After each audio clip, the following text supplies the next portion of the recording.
Hi, my name is Dr. Christina Rahm, and I'm the founder of Under the Red Chandelier. I've worked for the pharmaceutical and nutraceutical industries. I've worked for governments and corporations, but I still have this burning passion when it comes to music and art and fashion and design. And I realized I have a lot to share. I want to share the travel, the fashion, the art, the music I grew up with, as well as what I've experienced. As I traveled, I picked up different colors and different designs and different things that I brought back. In today's world, we have all this conflict. It doesn't matter what their religion is. It doesn't matter what their political view is. For all the creators out there, for all the scientists, from all the artists, for all of you guys, come join us on this series. We're here to connect. We're here to learn.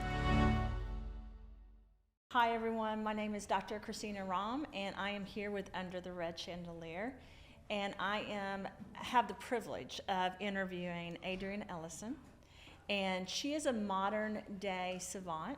I'll say that because people tell me I'm a savant, but hearing your story, you're a savant because you have been able to help women all over the world without a formal education. And I would like to say this. I have had that, but that doesn't make me better. That makes me inundated with what tradition has shown us.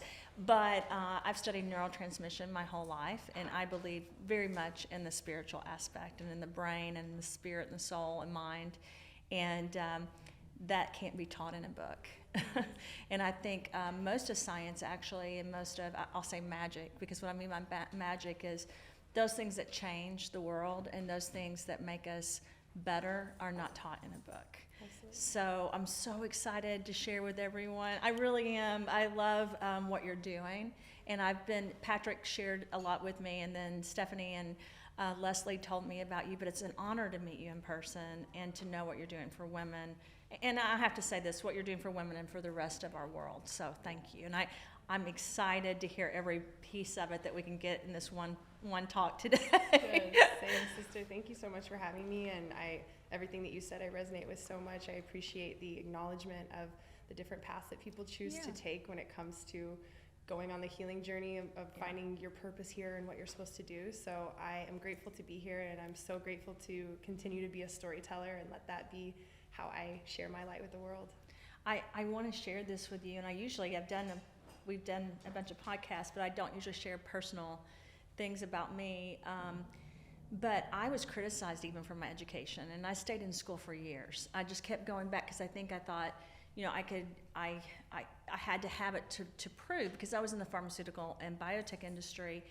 But I would say 90% of what I've learned is I just knew, or I learned from traveling and meeting with different people like you that opened my eyes to different things that were not in a book. And I really mean that. Mm-hmm. That's not a half-truth. That's a full truth. Mm-hmm. And it's interesting because in society, we teach people this one way that makes people more comfortable, right? And again, the truth is, when we step out of our comfort zone, that's when changes, magical, amazing changes, right? Help us and the rest of the world. Mm-hmm. And so I really want to go to your retreat, so I want you to give us a glimpse into the retreat and what you do. And I really want the audience to hear your story, because we're in 67 countries, and we are really getting ready to jump feet into the Middle East and into the different countries in the Asian countries, which I spent quite a bit of time in, but our platform is really getting ready to go into that, and I'm really big into this female empowerment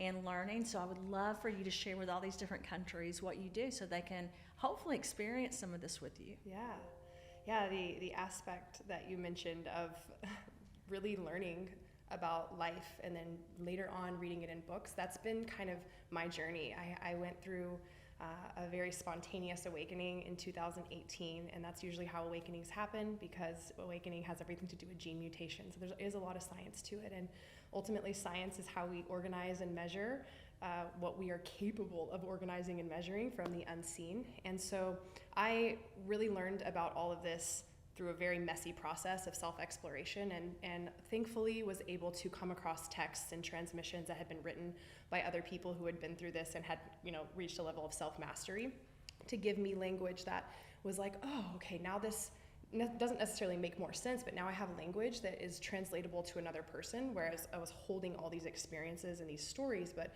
wasn't able to really explain it. And in my mind, I really do appreciate a very grounded and practical approach. I really appreciate science, but I'm also grateful that I don't feel limited by it. Yeah. And so my journey very much started with me in deep seeking of something for myself. The very first time I hosted a women's retreat, I didn't even have girlfriends. I was a part of a mastermind that I got into because I wanted to have feminine connection. I wanted to access my femininity, and I didn't even really know what that meant. And so I asked a group of women, and I said, was really transparent, hey, I'm looking to heal my relationship with other women. Would you guys like to get together into a house? And they were like, absolutely. So we did that, and instead of me teaching, because at the time I didn't have anything to teach, I just allowed everybody to bring their gifts into the space, which is still something that I do to this day at my retreats. I think it's amazing to let people have the space to offer their offerings and to learn about themselves and to be given feedback that's, really safe and healthy and encouraging, whereas we don't always get that from our families. When you try to share your medicine with your family, they're like, it doesn't always work that way. So over time, I've had a couple different variations of my work, but right now where it's landed and where it's very grounded in is called Awaken the Medicine. And this is a deep integration of how I've awakened the medicine of my gifts and my purpose and my healing throughout my journey, as well as the integration of some science and books and mentorships and other teachings that have come in to make what I do teach a lot more well-rounded. And so Awaken the Medicine is really a container. And when I say a container, sometimes people don't know what that means, but ultimately a container is what is held, it's the parameters that energy is allowed to dance within. And a container holds consciousness. And so the container of Awaken the Medicine that I hold is ultimately a space where all the consciousness that I've worked on for myself is in one place. And so I hold the consciousness of miracles, of gene mutation, of these thought forms and these beliefs that anything truly can happen. And I'm not limited by that science, and I'm not limited by really anything, because I truly have seen spontaneous awakenings, spontaneous gene mutations, where I've had ceremonies where I healed my endometriosis in a 6-hour ceremony. And I know a lot of what led me to being able to actually create that gene mutation inside myself, where all of a sudden overnight, something that was haunting me for months and months, that was causing me to feel like I was dying, changed. And the same thing, I had an anxiety, nervous habit of biting my nails for 28 years. I did one ceremony, I brought in a lot of new consciousness in that space, and overnight I stopped biting my nails, and it completely changed everything. And I was able to track back how that was related to my ancestral trauma with my biological mother. So I've been on this journey of creating this story for myself, and then bringing in language that helps me to understand how this was actually possible to happen, but I never needed the science in order to believe. And so Awaken the Medicine is a container for women to step into, where even if they're not ready to fully believe that and to hold that thought form, that they can have spontaneous awakenings and gene mutation and miracles happen to them, and that they can completely heal and transform and transmute lifetimes and generations worth of gunk that's living in their DNA and living in these thought forms that haunt us, these entities, right? Parasites. There's so many different names for them, and it's everything is everything. So in order to break that down and to make it more simple, Awaken the Medicine is a container and an opportunity for women to step in and have access to consciousness that allows them to create the types of transformations that they truly desire, or at the very least to be reflected back to them what they are holding that's keeping them from being able to take the life that they want, because we ultimately are sovereign beings and we're creating our reality. And so I've just put together this container for us to dance within and to do that mirror work within, and for women to really be held in a safety net, as well as being witnessed. So I call out and encourage women as well to step into themselves and to first and foremost see themselves, and then to allow others to witness them. So that's what I'm doing, and it's called Awaken the Medicine. It's for just women right now, but eventually one day, if I have a male counterpart that feels like it fills in those shoes, maybe it'll be open to all different genders and everyone who identifies with whatever they identify with. I'm happy for that. But right now I really resonate with women, and feeling like that's the cleanest way that I can do work, because I have done a lot of healing with women. And so the mirror work that I'm capable of doing in those containers feels really clean and safe for me. That's really interesting. I really like that. It resounds with me because when I did research with the FDA, we would continuously go in to do what's called an investigator-sponsored trial. So we would have like a human monoclonal antibody or a drug, right? Something that was supposed to help someone in a disease or an autoimmune disorder. And there's lots of people that think pharmaceuticals don't work until they save their lives, right? It saves a lot of people's lives, but I saw a lot of people's lives saved without pharmaceuticals. I saw spiritual awakenings, things people didn't understand, and I would go in to treat a rare disease and it was gone. You know, a tumor that was so big that they would die the next day and it wouldn't be there anymore. And I always saw there was a spiritual awakening, or there were natural things used like supplements or natural things from our earth, right? That and it's really odd because the arrogance sometimes of an education, or the arrogance of someone thinking they're in power, whether it's self-taught or whether it's science, the truth is we all have our own power. Yes. But the universe gives back, and spiritually we are able to change things. And it was always this fight really with me and Big Pharma and biotech and with some of the top educators. I will say the further I got, when people start evolving, when people start understanding and accepting that there's different gifts and there's different miracles, call it what you want, magic, miracles, gene mutation. No, really, it changes people's lives. Yeah. So you've probably helped more people, I would assume, than a lot of physicians. And I say that in respect for physicians too, right? But we all have these different gifts. But what I find very interesting is I love interviewing women. I love interviewing men too. I'm not, but typically it's a lot of women. Yeah. And when you have this pain, whether it's emotional or physical, or you have this work, like I've had cancer, you know, I have a lot of cancer. I would say I'm a better person because of it, right? Sure. Or you have this obstacle. You either choose to basically do work and become a better person, or to go to the next level, I think, in your evolution, or you are crippled by it, and you decide to have this darkness, right? And I heard you say that you had this, you basically needed to learn from women because you didn't have female friends, if I heard that correctly. Yeah. Do you mind me asking, why was that? What did you uncover why you didn't have? Because I see you as a person that would probably have a lot of friends. Oh, I do now. Yeah. I got my girls. I got a girl gang. Yeah. I love women. It's a beautiful story, and so I appreciate you for asking. And I don't have all the pieces yet. I mean, it's a constant, collection of puzzle pieces for me. But the relationship that I have with women feels incredibly ancestral. Very long story short, I was given up for adoption when I was born. By a woman who I know, and she's incredible. I consider her a friend.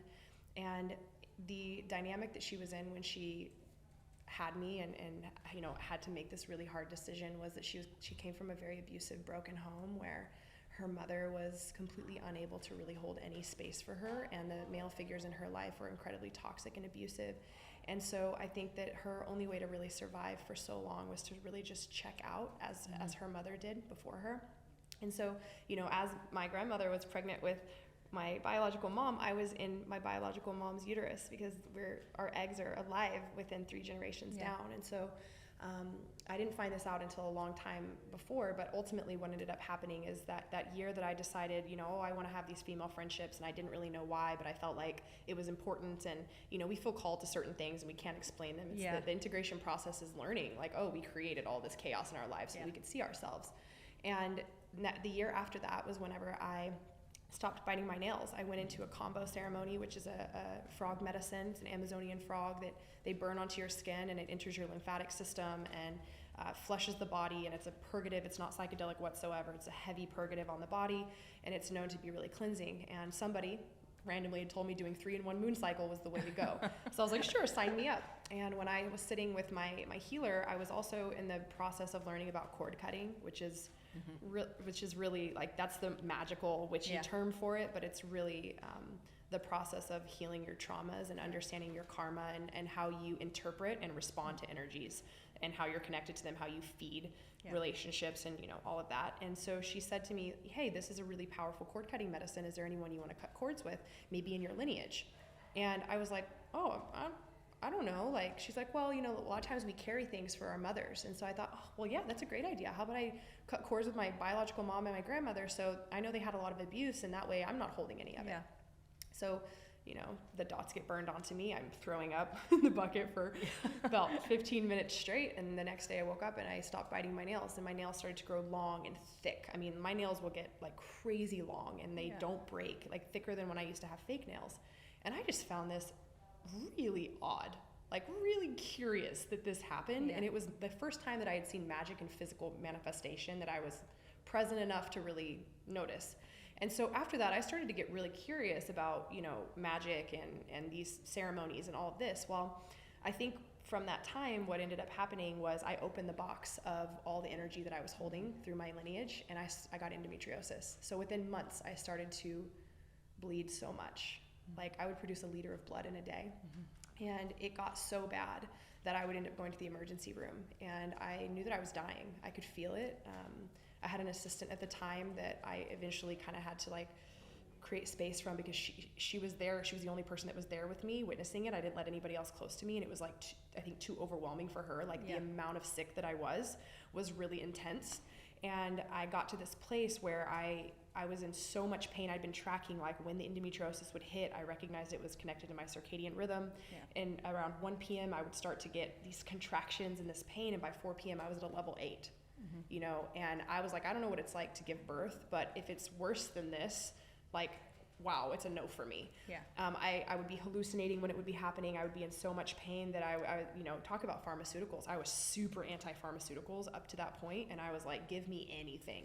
You get to that place of desperation, and that really helps to balance the scales of your opinions.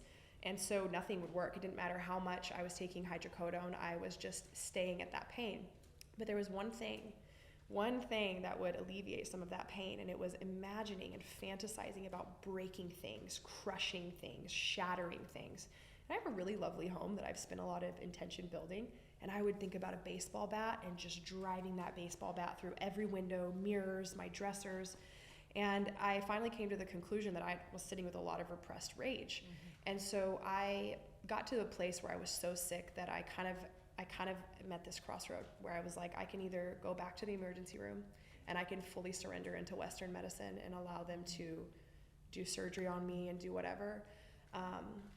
And I was at a place where I was like so humble. Like I wasn't looking to like better myself. I was looking for relief. I was on my knees. I had nothing left to give. I was like, take me. Like I'm okay with dying, and I'm okay with wherever this leads me.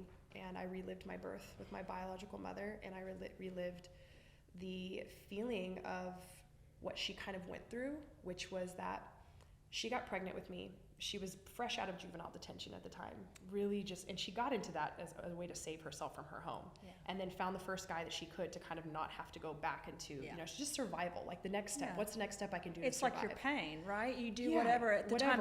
Get by the next hour, right? There's not a lot of like well thought out intention in that space. When you're in that much pain. And so for her, she got pregnant with me, knew she was giving me up for adoption. Nobody supported her decision or gave her really any level of support. And then within 6 months, her sister was pregnant. And it was this happy, like, we're having a baby, we have a family. And so that was already hard enough, the probably tumultuous relationship that already was between them, and the abuse that they all suffered, and then that moment. And then the day that I was born, her sister had an adverse reaction to medication and ended up fainting at the hospital, and her entire family, my biological mom, left her to go be with her sister, and she gave birth to me all by herself and then handed me off to my new parents. And in this 5-MeO experience, I felt this feeling towards God, source, great spirit, whatever language, like the power that we always look to in our hours of desperation, right? You'll get there at some point. And it was like, what have you fucking done? Like, why would you do this? Like, what the fuck? Like, it was like all of this language. And in that moment, I just realized that both me, my biological mother, my biological grandmother had never experienced Christ consciousness through the masculine. It was a punishing consciousness. It was a punishing masculine. It was not, I can hold all of this for you. It was like, so I was afraid to give that to Great Spirit, because I didn't want to be, like, if you've ever seen Bruce Almighty, he's like, smite me, Almighty Smiter. Like that's the fear. It's like, am I going to get struck by lightning? And for the first time in my life, I was able to give that all up. And that releasing of all that repressed rage felt like it was mine and my mother's and my grandmother's and whoever came before her. And in that big release, like the next day, that was truly where Awaken the Medicine came from, because the next day I kind of relived that. I was having these reactivations where I was releasing all this pain from my womb, and it was like this giant figure 8, this giant infinity symbol of crying that oscillated into laughing, that oscillated into singing, and then I was dancing and I was twerking, and then I was laughing again, and then I was crying, and then I was singing, and it was just this beautiful breath that never stopped. And in that moment, I was like, oh my God, I'm a medicine woman. Like, I am a medicine woman. I can move this energy, and I don't need anything outside of me. And it wasn't necessarily the bufo, and it wasn't necessarily any one thing. It's me. I am the medicine. My ability to release the resistance that is within me, to allow the expressions that live inside of me to flow freely, that is the medicine. And I have the power to do that. I don't need anything else. But these other things can reflect back, and like, that's what my mother and my grandmother never had. So in all of that was my relationship with women. With my mom, I've always had this deep rejection with women, like that they don't want me, I'm not good enough. It was so unconscious that there wasn't like a lot of, I didn't have language for why I had this relationship with women, but it was super codependent with my mom. And I feel like at this point, I'm able to see now that entire experience that went on from lineage down, was then projected onto my mother that adopted me. And it became this thing where I felt judged and unwanted by the feminine. And then my relationship with my father was like, I was his buddy. And even though it was toxic, and we had this like emotional relationship that wasn't healthy, I didn't feel rejected by him. Yeah. Whereas I did with my mom, whether she was rejecting me or not. So like, that was the foundation of my relationship to the feminine, was I am unwanted. They don't want me here. Have you healed that with your birth, with the mother that adopted? Because you said that with your birth mom. Yeah. You did with because your mother probably wasn't. I can't speak for her, but she probably loved you. But she did. You felt this without her meaning to have you feel that. Yeah. We're in this year has been the deepest healing with my adopted mother, who I just refer to as my mother. Was she a good mother? She's wonderful. She's still wonderful. She lives here in Austin, and I think it's a really potent moment when we start relating to our mothers as women instead of our mothers, like really cutting the umbilical cord. And this is the first year in my life where I see my mother as a woman and not as my mom. And she's admitted to me as well that she felt rejection from me as a child. So like, I'm sure that that's how wounds work. If I feel rejected, I project that outside of me, and I manifest it, more rejection, right, by rejecting others. But a really profound thing happened. My mom came and she bathed me because I was, in a way that was really difficult for me to care for myself. And so I called on her and my best friend and these beautiful, powerful women in my life to come and hold space for me. And my mom was giving me a bath, and I just could feel how hard it was to receive this bath from her. Like, I could feel like, no, that's enough, you've done enough, or like, do you want me to give you anything, or like, rest your back. Like, I just could not just surrender into it. And so fast forward about a month, I ended up going through a breakup, and my mom came to my house and she asked if she could wash my feet. And I was just like, oh, I don't know. I don't know if you can. I don't know if I can receive that. And so the entire time I said yes, and the entire time my intention was just to allow myself to receive love and healing from her, without feeling like it came at a cost. And like, both of us were just sobbing the entire time, and we both knew that healed a lot for us. So I don't know that I've like healed it all fully. It might be a lifelong work that I'm committed to, but I can, for the first time, really receive love from the feminine without attachments or without feeling like it's transactional. And that's what I want to bring to other women. I think sisterhood is so powerful. I don't know about brotherhood. Yeah. Because I'm not a brother. And, I don't know about that. But I know about sisterhood, and I know how much it's been healing for me. And then I've witnessed other women go through, something similar where, I look at you and like, we are one. You are my mother, you are my daughter, you are my sister, you are my lover. Like, that truly is real for me when I look at another woman, and it's clean enough for me that it's just continuing to reverberate and heal and transform, and that's kind of where I'm at right now with it. That's amazing. This is a great story. I think it will empower so many people, because people have this one way of thinking, right? And the truth is, I do agree with you. So generationally, we are tied.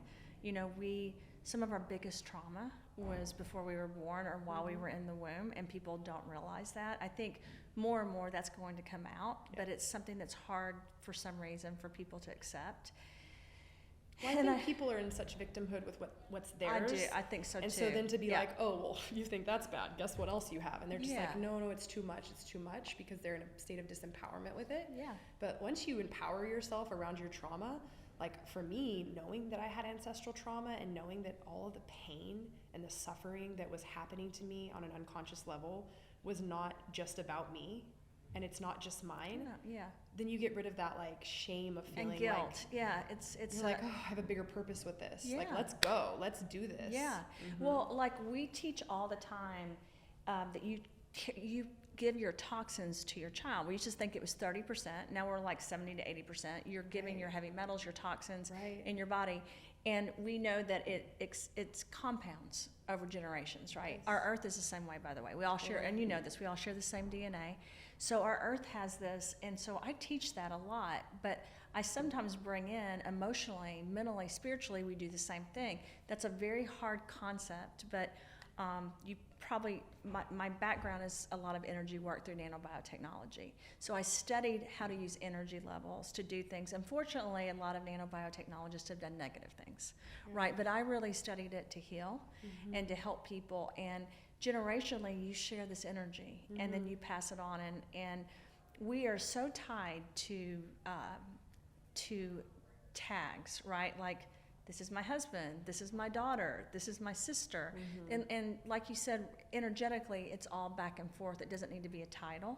But it's so hard. And I think what you're doing is you're teaching people to heal and to help not just their generation, but past and future generations, which we know time travel exists. It used to be something I remember when I was in school, they were like, oh, it might, and then it does exist now. You know, string theory exists, the black hole, all of it. So people have to accept that spiritually and genetically we have this ability to heal, and we have this ability to help not just our own lives but others. But it is hard, because if you haven't experienced something, I think it's hard for people to accept. So I think you are a light to share that with people, that there's different ways, you know, to help yourself. And your way is definitely better if you have an option from a pharmaceutical product to doing this way. It's this much should be better. The first step. Pharmaceuticals is like, if you need your life saved, amazing. Last step. Serious trauma. But to be able to, like, I mean, everything you're talking about, the connection of our electromagnetic fields to each other, teaching that sound is light and light is sound, and being able to understand how everything's connected. Like, what if we were taught that in kindergarten? I wish they did teach that, because we know that, like, our cells talk, right? So we used to think that, like, you would meet someone and think, gosh, that person, I feel like I've seen that deja vu, right? Now we know that the cells probably were connected either generationally or through communication, because we know that even if someone's in that other room, our cells, if they are meant to communicate, will communicate with that other room. And it's not a concept that I have a hard time understanding, but I think you putting it into words is much better than I've ever said it, because I'm always trying to discuss it from a scientific viewpoint, and like literally it's spiritual. It's much bigger than any of us understand. So I think your retreats must be awesome. They are awesome. I love them. Are they here in Austin? Sometimes. My next one is in May, and it's in Nosara, which is one of my favorite places. It's a blue zone, so the oxygen's really clean. And it's very jungly, pretty off-grid. There's a beautiful resort there. And so I went there for 20 days, and I just integrated. And that was when I learned that this was only, a little over a year ago, that, like, I was not integrated. Like, I had a lot of information, and I understood things from a really intelligent and intellectual, conceptual understanding. Like, I could intake information at high rates, I could regurgitate information at high rates, but it was not integrated into my nervous system, which cells, like going back to cells, most people don't know that there's not even a conversation around health if it doesn't go back to cells. Like, health is a cellular experience. And a lot of people don't know that, right? The bodybuilding industry is kind of just given people this idea that like aesthetics or, Yeah. you know, these things are what But it's help. cellular. It's Yeah. cellular. It's all Yeah. cellular. So, you know, my experience of learning about how my cells communicate with my nervous system and how everything is coming from that communication and that resonance and the transmissions, like our cells are always doing two things. They're listening and they're responding. Mm-hmm.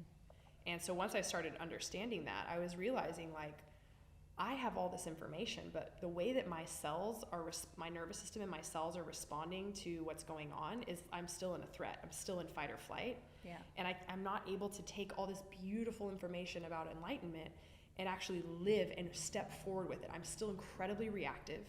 I still have a lot of things in my body that are communicating in really low frequency, which I learned later on was like parasites and you know, organisms that can change your brain chemistry and communicate the craziest things to you. And again, like this isn't taught. So much of learning about cellular health and so much of learning about electromagnetic fields and how these things talk, there is no separation in it. So like what you are teaching about and what I'm teaching about, they're the same thing with different language, and people resonate with different language. They do.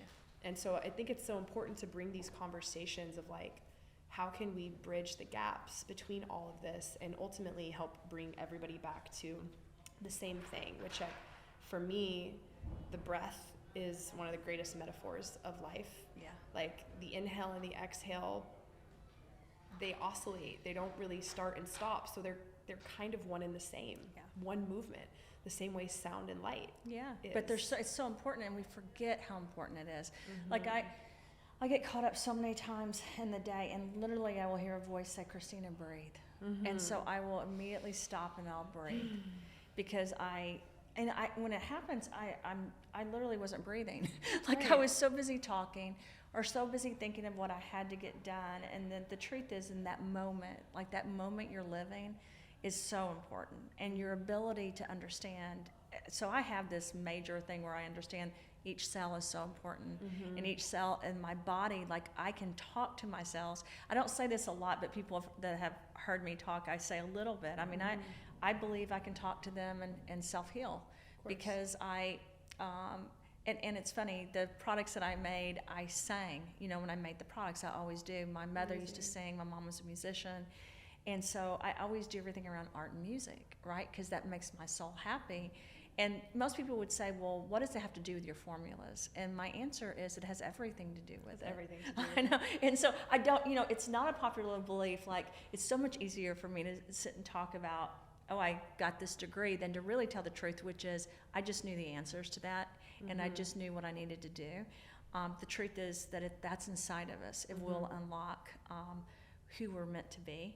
And I have not had the same spiritual journey as you, but I will tell you, and someday I'll share it with you, I've had a lot of awakenings and spiritual experiences, and they're painful. And I, like you, by the way, had horrible endometriosis, and I still believe it was from the pain I was experiencing emotionally and trying to get rid of it. And I went on a series of retreats to really help myself. But I used to, this sounds really horrible, but I would have like softball clots. And I ended up in the emergency room. I actually think that a lot of women experience that and nobody's talking about it. I'm not sure. I've never actually talked to anyone that's had it as bad as I had. It really bad. Maybe we can exchange photos. Yeah. I took some photos of mine. I mean, like literally. And one time I was like, is this my liver? I was embarrassed, right? Yeah. And so I actually ran track, and I ended up fainting at school and going to the emergency room, and it's a longer story, but I was embarrassed, right? And I really believe, I kind of was like you, I don't know if I want to say I healed myself, but I did. I went through, it hit me, and this was a teenager, that I was in pain over this male-female thing, and a lot of it had to do, I had great parents, but just stuff in the home and generational things. I was raised in the South, so there's all these beliefs and patterns that, of course, I don't believe in, and I don't blame anyone, right? It was just part of it, and I think that was why I had it. But it was, I remember at one point I told my mother that, and she thought, you know, I was crazy. And it's interesting to hear you talk, how you realize that, because I believe a lot of our health problems have to do with us emotionally, generationally, and in our life we're living now, needing to heal things. So, but the guilt the shame, people have got to release it. Yes, absolutely. And we cause that. And I have to say this, I love what you're doing too, because I say this all the time. People are always blaming men for different issues with women. Sure. And I always say this, it's women. Like, we are responsible too, and we need to help each other. And so, in the grand scheme of things, the masculine and the feminine are because of one another. yeah. They're not one after the other. Like, they're simultaneous reactions of one another. So the feminine is expressing, and the masculine is there to be the physical manifestation of holding that container and holding space for how it expresses and showing up and responding to the needs of the feminine. So when I look at people who have bad things to say about the masculine, like, that just is a invitation to look at where we are not as integrated, where we're not showing up in our own masculine for what our feminine needs are and what our expressions are, you know, showing and communicating with us. And like, I'm very deep in that journey right now of integrating the masculine, and I mean, the men that show up in my life and the way that the masculine is being projected to me now compared to how it was even 6 months ago or a year ago is completely different, because the way that I relate to the masculine requires a certain standard and a certain consciousness. And it's not that I have to shut people out and be like, I'm not available for you anymore. It's natural progression. It's nature. It's evolution. As I evolve and as I integrate my masculine, the world reflects that back to me. Yeah. No, I agree. It's even interesting since my life has evolved just like yours, and I'm around such great people right now. And people say to me, oh my gosh, your environment is so positive. And I'm like, it is. But I feel like it wasn't before, not just because of other people, but also because of me. Sure. And I take responsibility without, so I've learned not to place that guilt and shame upon myself. But I will try to come to one of your retreats, because it would be very interesting. It scares me because it's things I don't know. Yes. But that's okay, because I do a lot of things in life that I don't understand or know. And that's the integration of your feminine, is allowing yourself to be led, right? And recognizing this beautiful gift of all that you've done to serve and all that you've acquired in order to be of service. And then there's this next level of service is, can you let go of the identity of who that needs to be and allow yourself to be led so that you can learn something from the unknown that's not related to identity. That's how I've been in that journey, because I had really poor leadership growing up. I mean, I had a basketball coach that was quite psychologically, emotionally, and like borderline physically abusive to me. And so my relationship to authority my whole life was like, I can't trust you. And then I saw my parents as weak at times, because I didn't see them really stand for what they believed in. You know, they were a little bit compliant. And so I grew up being a trailblazer. Like, I'm a get out of my way, I'll do it myself. Yeah. I'll host a retreat even though I've never been to one. I'll host a women's retreat even though I don't have girlfriends, you know. Yeah. I'll do a 7-day dry fast without a doctor present. Like, I don't suggest anybody do it the way that I'm doing it. Because if I had had somebody to show up, to hold space for me, and to be able to really show me how to do it, I would have loved to have been led. Yeah. And I built an identity that nobody could lead me. And then eventually I had to surrender that. Yeah. Because it was no longer true. It was no longer true that people couldn't lead me. It was that I had to be willing to create a new story and believe in a new narrative. And so that's been super profound. I'm actively in the process of calling in people to lead me. I'm like really desiring to be led, especially by a partner. Yeah. I've always been the lead in my partnerships, and I'm exhausted by that. And I recognize the part I play in that and how I needed that. You know, I needed to have that as a way to feel in control and safe. And part of my integration of my masculine is like, if I no longer look to you to create safety and control, if I don't need to control you in order to create the illusion that you're going to make me feel safe, I can just go straight to the source and be like, I create safety for myself, and then the world reflects that back to me. Yeah.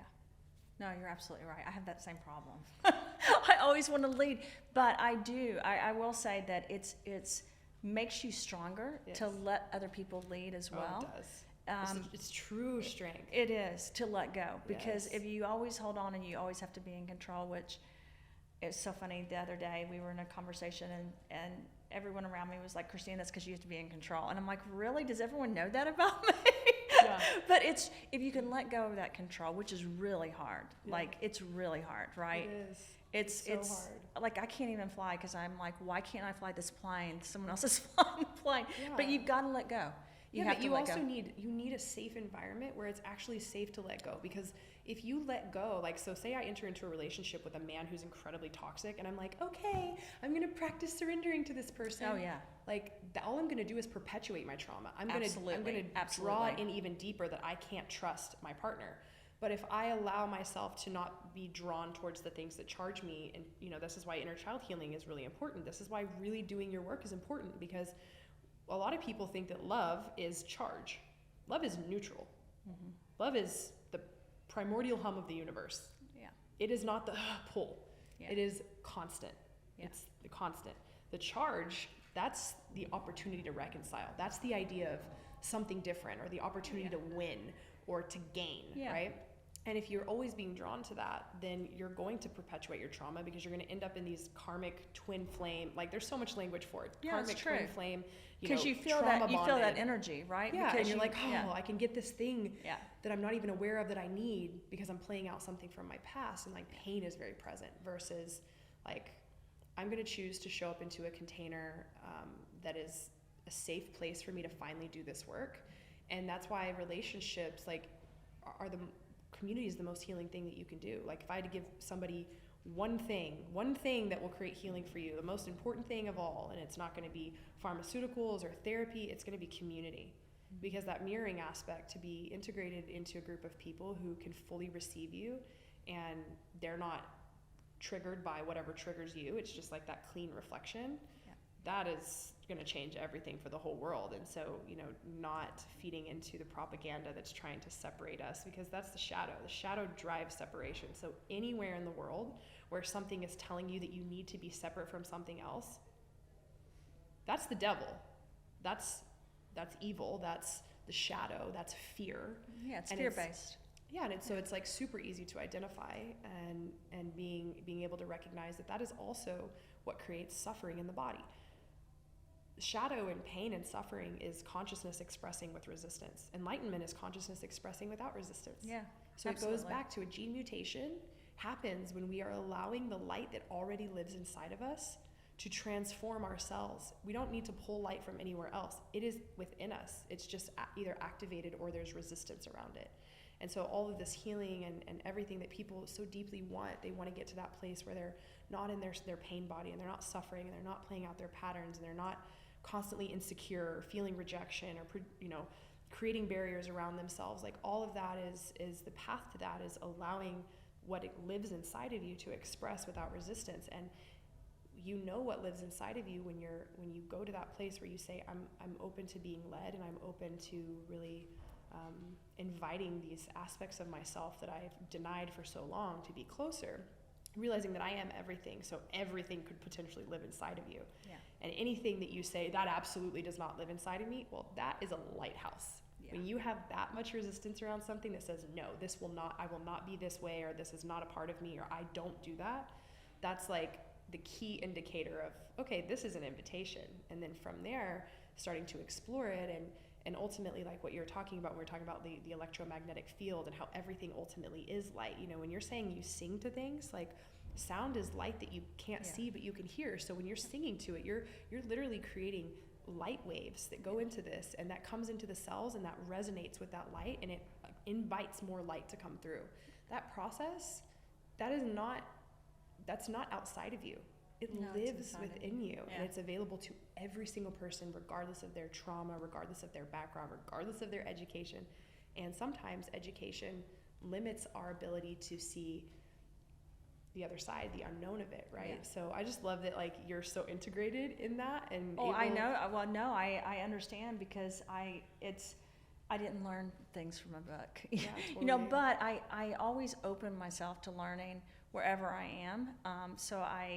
But it's hard, because in our world, people give recognition to that education, but the truth is, we're a vessel, right? And as a vessel, we get to choose it's not a diploma on the wall. You know, my mother always says, when you die, no one's going to care about that diploma on the wall, or that you won some award, right? None of it matters. Mm-hmm. It's what's inside. Yeah. And you bringing that truth to people, I think, is very important and empowering people to find that inside, because I agree with you, it's inside of all of us, and you just have to realize it and you have to use it, because you can't, like, people are fascinated with like space and the black hole theory, but when I look at the inside of the body, that's what I see.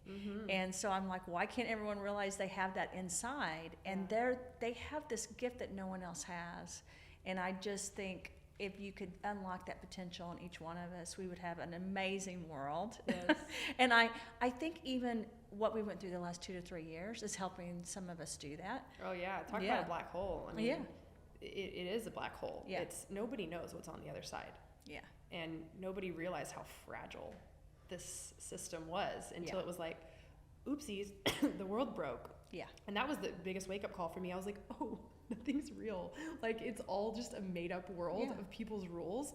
And I didn't like the rules. And so now that I saw that it broke, I'm not going to go back into it. And it changed the way that people did corporate America. And being in that black hole, the void, that really is the experience of the feminine. Yeah. Being able to be taken down a journey where you cannot see what's in front of you. Yeah. And that is required for you to become an integrated person. It is required for transmutation. It's required for the body to pull more light into it. Yeah. Well, people have lived in fear the last couple of years. And for me, I haven't, because I've always realized this was really, well, it's a facade, right? And so not to cut down politics and societies, but I'll do that. Like it's a facade created by things that aren't real. So thank you for bringing people to find what's real and to help them to be the best. I love your journey. I love your story. And I will have to go to one of your things and come back, and then we'll do another podcast. Cool. I would love to also refer a couple books. Because if people are really interested in this conversation, it's so much to digest. It is, and, taking people on a journey, kind of where they would want to go. There's a book called It Didn't Start With You. Okay. That's a really great book that talks about epigenetics. If you're kind of like, what? Like, stuff's coming from my ancestors, and like, how is that even possible? And that sounds really woo-woo. There's a lot of science in that book that I think is really potent. Another one that helps to outline like how physical things show up in the body and conditioned responses happen is The Body Keeps the Score. I think that's a really potent book. One of my favorite books that has to do with shadow work through the lens of neuroanatomy is called Whole Brain Living. And it's about a psychiatrist or a psychologist that had a stroke, and it wiped out the entire left side of her brain, leaving her only with the right side, which as a society, we're not super familiar with the right side unless you're an artist. And so most people that are like, where's the science? Those are just people who use the left half of their brain and don't really use the right half of their brain. That has nothing to do with, like, I wouldn't want that person in charge of me, because they're not existing from the whole 4 quadrants of their brain. They're just one, Yeah, and the 4 quadrants of the brain help you identify where intuition lies, where curiosity lies, where the shadow lies, where intellect and like serial processing lies, but also where source, spirit, our connection, the electromagnetic field that connects us to every other human, is also a part of the brain that is sending out responses, and it's connected to the cells, and it's connected to the nervous system. So Whole Brain Living is like a game-changing book. I believe everybody should read it, especially if you're in a partnership, so that you can understand your brain, how your brain works. And it's the most potent tool I've ever found for teaching people about non-reactivity. So that, and then if you're interested in getting into a little bit more esoteric teachings, and you're looking for something that will really take you for quite a journey when it comes to enlightenment, I believe that life is one grand paradox, and the Gene Keys, Richard Rudd's work is next to none. I don't know that I've ever found anything that resonates so hard with me. So those are just some resources I wanted to share. Thank you for sharing that. I've read some of the Gene Key, and then so just so you know, the right left brain is a major focus of mine that I studied in school a lot, and then I did a lot of my own research, soul searching, interviews, even traveling, because I feel like it's the artist side and the musician side of how I was raised that really has caused me to do the things I've done in my life. But it's hard to answer that when people ask you, how did you come up with this formula? But using both sides in all 4 quadrants of the brain are so important. Yes. And then I'll say this one last thing. Your neurotransmission of the body between the cells and the communication is so important. And if you can clean that out through either self-realization or products or different things that you're really... Both at the same time. Yeah, you really can help your life, because people are so focused on this outside, but the inside is so important, and I think that's what you're bringing to the table to help people heal. So tell me one last thing you would tell people to really help them in this journey to be who they need to be, or who they're meant to be. that there is no separation between spirit and the body. The body is the vessel for spirit, and you will not have a spiritual experience and an integrated experience when you do not treat and take care of the body. So one of the greatest pieces of advice that I wish that I had understood earlier when I kind of abandoned my body to try to find healing in spirituality and somatics and emotional healing is that if you can really take care of yourself in a whole, well-rounded, integrated approach of learning about things like how your brain and your chemical addictions in the body happen, you know. Oh, that's another book. Breaking the Habit of Being Yourself, top choice for a book as far as that goes, chemical addictions in your body. But like I think about, you know, taking these products, and I think about when I went through my dry fast, I had no idea how many physical parasites my body was purging and how many toxins were stored in my body that were resonating in really low frequencies. There was an aspect of cellular junk and like DNA junk and like the toxins that these parasites, and energetic and physical, were holding, that if I had understood earlier how to really support my body as I was cleaning these things out, I don't think that my endometriosis would have been so bad.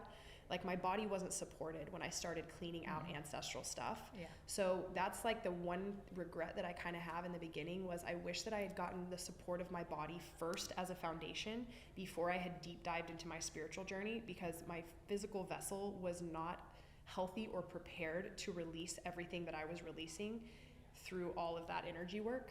And I see so many people in the spiritual communities whose bodies are breaking down or are really dysfunctional, and it's an illusion because it's separation. So the body is the place where you will meet God the deepest, where you will meet source and spirit and enlightenment the deepest. So that's the last thing for me. Well, thank you for sharing that. That means a lot. And this interview meant a lot to me. I learned a lot, and I know that the audience did as well. Yeah. And you're just at the starting point, so that's amazing. Yeah, I am. Thank you so much for allowing me to share these stories. I'm so excited to have places to share and to be able to be seen, but also to just remind people that like there's nothing that I created for myself that you can't create for yourself. Exactly. If you trust yourself and your intuition, and you're gonna find your road, like you're just gonna find it over and over again. You know, all paths lead to you. That's right. Yeah. That's right. Thank you so much. Yes, thank and you. I will see you soon, hopefully. I hope so. Absolutely. Thank you.